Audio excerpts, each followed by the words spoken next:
playing all of the positions of the A minor blues scale. Before attempting this tutorial, you need to watch the 5 videos for each of the positions of the A minor blues scale. However, if you're reasonably happy with your blues scales, this tutorial will help you bring it all together. Here we have an illustration of how the scales fit together. And looking at it this way, it just looks like one big mass of dots on the neck. However, if we break it apart, you can see how the different scales are fitting in there.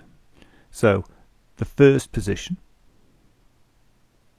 the second position, the third position. I need to mention at this point, the third position is slightly different because we remove a note. Now, the reason we've removed the note is for fingering integrity. I'll explain that in more detail in a moment, but first let's see how the other positions fit in place. So, next is the fourth position, and finally the fifth position. You'll remember that some of these scales can be played in 2 places on the neck. However, for this tutorial I'm just using one of the 2 options. Now, to explain fingering integrity. Initially, when you learn a scale, they should be played in one position on the neck. This means where you rest your first finger, the next fret up should always be the second finger, and then the next fret up should be the third, and the one after that the fourth. This is called a position. So the position is named by the position of the first finger. So for example, if the first finger is landing on the second fret, this is a second position scale. However, if the first finger is landing on the third fret, this will be third position. If the first finger was to land on the fifth fret, that would be fifth position. And if the first finger was landing on the seventh fret, then this would be the seventh position. And this repeats for all the frets on the guitar. For those who use conventional guitar music instead of tab, you actually get Roman numerals above the score which tell you which position you should be playing in. Now, with the shapes I've taught you in these 5 positions of blues scale, I've made sure that they keep as closely as possible to the position integrity. The reason for this is so that you get into good habit of playing in positions and using the correct fingers. However, once it becomes pretty automatic or instinctive for you to use the correct fingers, then you can start moving around and experimenting and adding the extra notes to the scale. However, don't do this until you're pretty automatic and you're playing with the correct fingers. If you feel you're ready, we'll try playing through all 5 of the blues scale with a metronome. First we'll try very slowly at 40 beats per minute. Then we'll double that and go to 80 beats per minute. And finally we'll do 120 beats per minute. And at the end of this video I'll put some metronome beats at 40, 60, 80, 100 and 120 beats per minute. Each of these exercises will give you 2 bars or 8 beats before you come in, and you'll get 2 beats between each scale in order to change. Now let's start with the slowest at 40 beats per minute.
Now, let's try the 5 blues scales at 80 beats per minute.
Finally, let's try the 5 blues scales at 120 beats per minute. But don't worry if you can't do this yet. Keep practicing at the speed you can do, and then you can slowly increase the speed. Remember, there's some metronome beats at the end of this video at various speeds.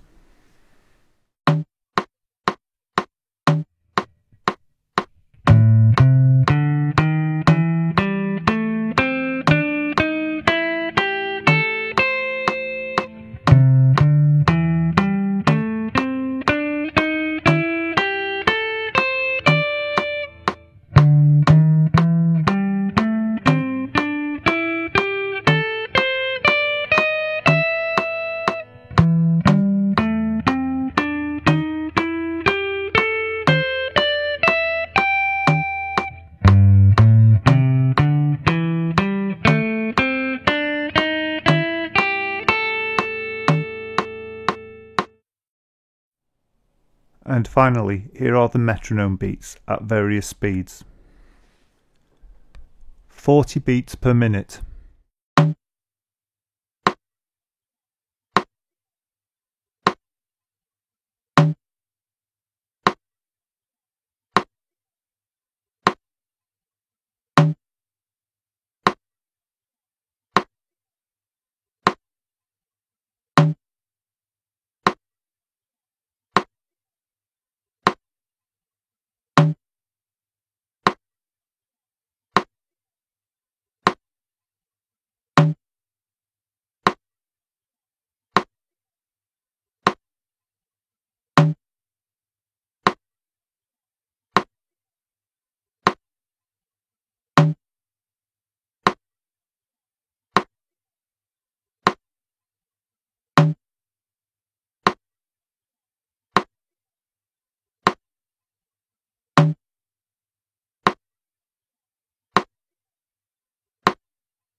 "60 beats per minute.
80 beats per minute.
"100 beats per minute".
"120 beats per minute".